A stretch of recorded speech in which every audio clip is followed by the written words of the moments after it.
If you've been following my channel for 2 months or so, you know that most of my PC builds have been based on Intel CPUs, and it's like that for one specific reason.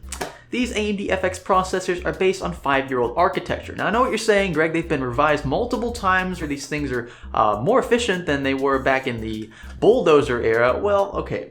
I see what you're saying there, but this is still 5-year-old architecture. We're talking 32 nanometer transistors versus 14 nanometer transistors.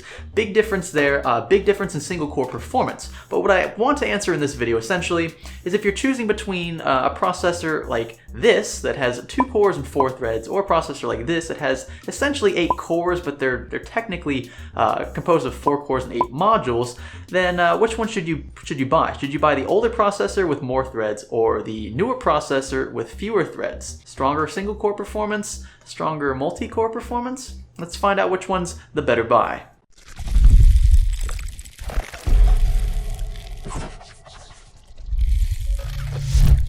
Very quickly, I'm going to put the specs for both of our builds on the screen right now, so you can take a look at those. I think that I have balanced both rigs fairly evenly, so we used a 990 FX board for the FX 8300. We've overclocked it to 4.4 gigahertz. That was a pain, by the way. It was very difficult getting this thing to 4.4, but nonetheless we did manage to get it there, and we used a Kraken X31 in both instances. And if you're wondering how on earth we overclocked our i3-6100 to 4.4 gigahertz, you can check out this video in the card above me. It's a very simple process, and that's why I have overclocked the i3 for the sake of these tests. So without further ado, let's go ahead and put these head to head, see which one comes out on top.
Well folks, you may love me or you may hate me for the data you just saw, but that's just it. It's data and it's very difficult to argue with. I have pushed both of these CPUs as hard as I could. This one was literally about to melt on me, and this one's base clock frequency was making our RAM act a little strange. I did blue screen of death one time. I think it was running Tomb Raider in DirectX 12 mode. I restarted the computer and reran the test, and it did just fine.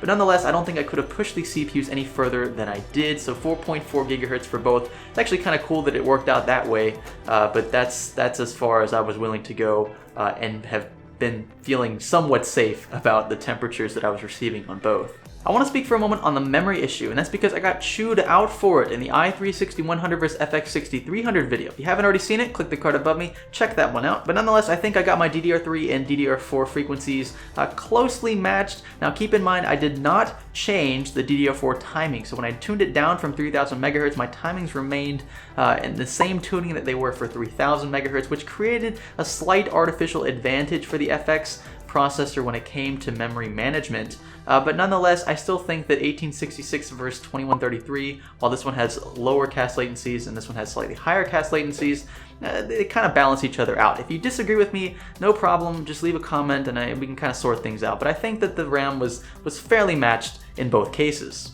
As far as the results go, there is no hiding the truth. The FX 8300 came out on top in almost every scenario, exceptions being Tomb Raider in DirectX 11 mode, in which the i3 did much better, and also Black Ops 3, which I am getting very frustrated with. For some reason, that thing favors lower core counts and lower thread counts, and I think I'm just going to ditch that benchmark altogether for the sake of consistency, because my Pentium G4400 was doing better than my 6600K.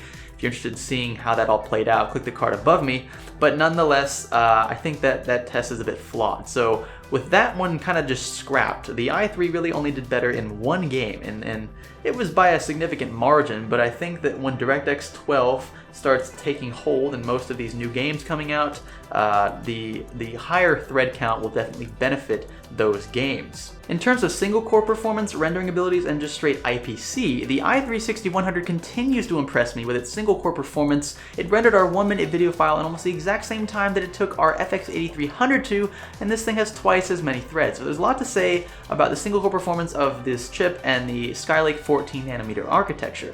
But nonetheless, the FX 8300 is looking pretty good right about now, and then considering the fact that they're literally almost the same price, it's kind of hard to say no to this. So I guess I can conclude the video by saying the following things. If you want a solid upgrade path, and let's say you have a Z170 motherboard and you want to put an i3 in it now and upgrade to an i7 later on, you can certainly do that, and in that instance I would recommend the i3. But if you're planning on purchasing a PC and sticking with it for 3 or 4 years, having more threads will definitely benefit in the long run, considering the fact that DirectX 12 is starting to take hold in most AAA titles. So with that, having more threads is going to be beneficial in gameplay, maybe not so much in video rendering, photo editing, music editing, and all of that.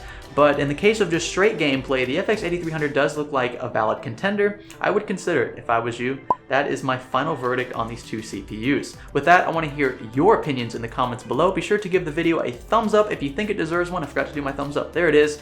Give it a thumbs down if you think that we did something terribly wrong. Be sure to click the subscribe button if you haven't already. Don't be shy, folks. This is Science Studio. Thanks for learning with us.